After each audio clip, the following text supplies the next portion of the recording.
जय हिंद दोस्तों। Uttarakhand current affairs की इस सीरीज में आपका एक बार फिर से स्वागत है।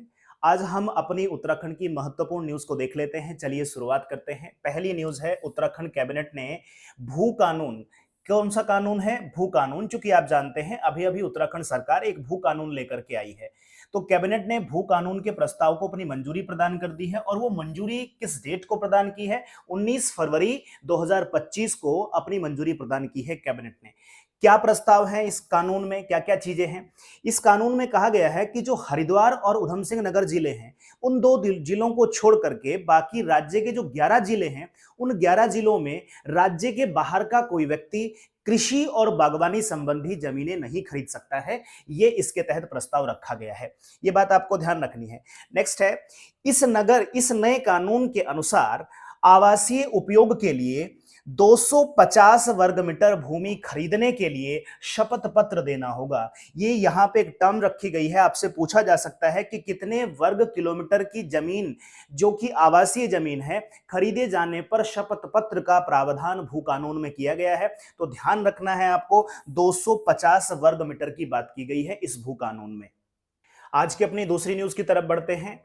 Great backyard bird count, bird count की यानी पक्षियों की गिनती की बात कर रहे हैं। ग्रेट बैकयार्ड बर्ड काउंट में उत्तराखंड को दूसरा स्थान प्राप्त हुआ है। कौन सा स्थान प्राप्त हुआ है? दूसरा स्थान प्राप्त हुआ है।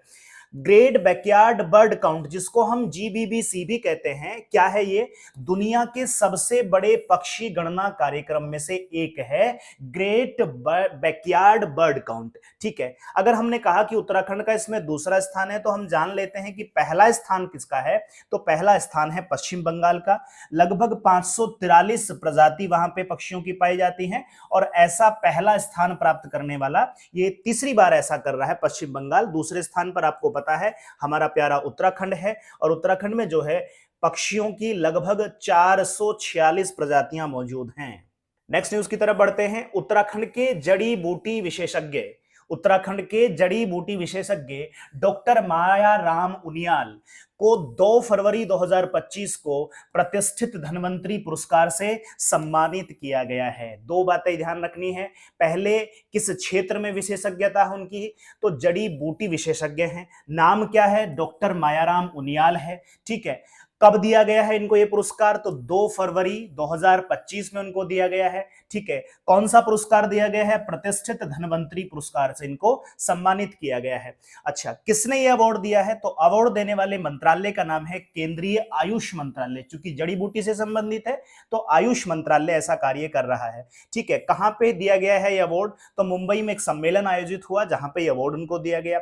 अच्छा, क्यों दिया गया है? आयुर्वेद जड़ी बूटी के क्षेत्र में शोध कार्य के लिए उनको ये पुरस्कार दिया गया है। नेक्स्ट न्यूज की तरफ बढ़ते हैं। शैलेश मटियानी राज्य शैक्षिक पुरस्कार, ये पुरस्कार आपने सुना होगा, शैलेश मटियानी राज्य शैक्षिक पुरस्कार 2024 के बारे में बात करेंगे। तो पहला पॉइंट तो यही हो जाता है कि शैलेश मटियानी जो पुरस्कार है वो किस क्षेत्र में दिया जाता है? तो शिक्षा के क्षेत्र में दिया जाता है। ठीक है, कितने शिक्षकों को इस बार दिया जा रहा है? नंबर आपसे पूछा जा सकता है। इस बार 2024 में, जो कि 25 में मिला है, 2024 में 16 यानी 16 शिक्षकों को शैलेश मटियानी राज्य शैक्षिक पुरस्कार से नवाजा गया है। राज्य में शिक्षा के उन्नयन यानी उसके अपलिफ्टमेंट और गुणात्मक सुधार के लिए उत्कृष्ट कार्य करने हेतु 16 शिक्षकों को यह पुरस्कार दिया गया है। अगर हम शैलेश मटियानी के बारे में बात करें, जिनके नाम पर यह पुरस्कार है, तो उनका जन्म होता है 14 अक्टूबर 1931 को। बड़े छीना ग्राम यानी अल्मोड़ा जिले में उनका हुआ। असली नाम क्या था शैलेश मटियानी का? तो रमेश चंद्र सिंह मटियानी था। ये हिंदी साहित्य जगत के कहानीकार और प्रसिद्ध गद्यकार थे शैलेश मटियानी। आज की अपनी आखिरी न्यूज पे बात करते हैं। उत्तराखंड बजट से संबंधित हमारी न्यूज है। जैसा कि हमने पहले भी बताया है, उत्तराखंड बजट से संबंधित एक सवाल आपको जरूर देखने को मिलेगा, और खासतौर से वो जो निमोनिक्स है, जिसको हमने ज्ञान और नमो कहा था, उस बात को थोड़ा सा आप सीरियसली देख करके जाएंगे। उत्तराखंड बजट 2025-26 का कुल आकार कितना है? तो आप देखेंगे 1,01,175.33 करोड़ इस बार है। ये नंबर हमने यहाँ पे लिख दिया है। हम आपको बताते चलें कि इस पीडीएफ को हम अपने टेलीग्राम चैनल पे आपको प्रोवाइड करा देंगे। आप हमारे टेलीग्राम चैनल को वीडियो के डिस्क्रिप्शन बॉक्स से जाकर के सीधा लिंक में ज्वाइन कर सकते हैं, और वहां पे जितना भी हम करा रहे हैं इसकी रेगुलर पीडीएफ आपको वहां पे प्रोवाइड कराते दिखाते रहेंगे। अगर हम बात करें उत्तराखंड बजट 2024-25 की, तो उसका आकार जो है 89,230.07 करोड़ रखा गया था जब से राज्य बना। अगर हम पहले बजट की बात करें 2001-2002 के लिए जो बजट आया था वित्तीय वर्ष के लिए, तो उसकी तुलना में इस बार का जो बजट है वो लगभग 24 गुना है, 24 गुना ज्यादा है। ये बात आपको थोड़ी ध्यान रखनी है। हमने पहले भी बताया था पहले एक वीडियो में, अगर आपने वो वीडियो नहीं देखी है तो आप उसको देख लीजिएगा।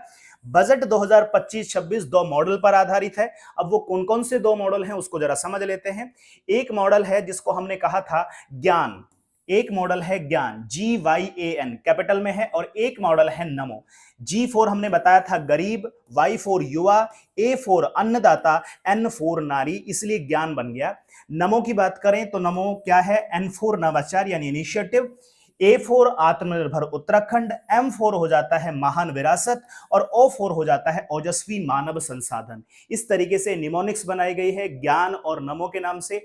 आपसे सीधा सवाल हो सकता है कि नमो जो कि उसका एक मॉडल है, उसमें निम्नलिखित में से कौन से कारक या कौन से विकल्प मौजूद हैं। एक ऑप्शन आपको बदल के रखेगा, 4 ऑप्शन उसको बनाने हैं, 4 के 4 पॉइंट यहाँ पे आयोग के सामने मौजूद रहेंगे। तो आई होप आपको ये सीरीज पसंद आ रही होगी। अगर आपको ये सीरीज अच्छी लग रही है तो इसको अपने फेलो एस्पिरेंट्स के साथ में ज्यादा से ज्यादा शेयर कीजिए, वीडियो को लाइक करें। चलिए मिलते हैं एक नई वीडियो के साथ में, तब तक के लिए धन्यवाद।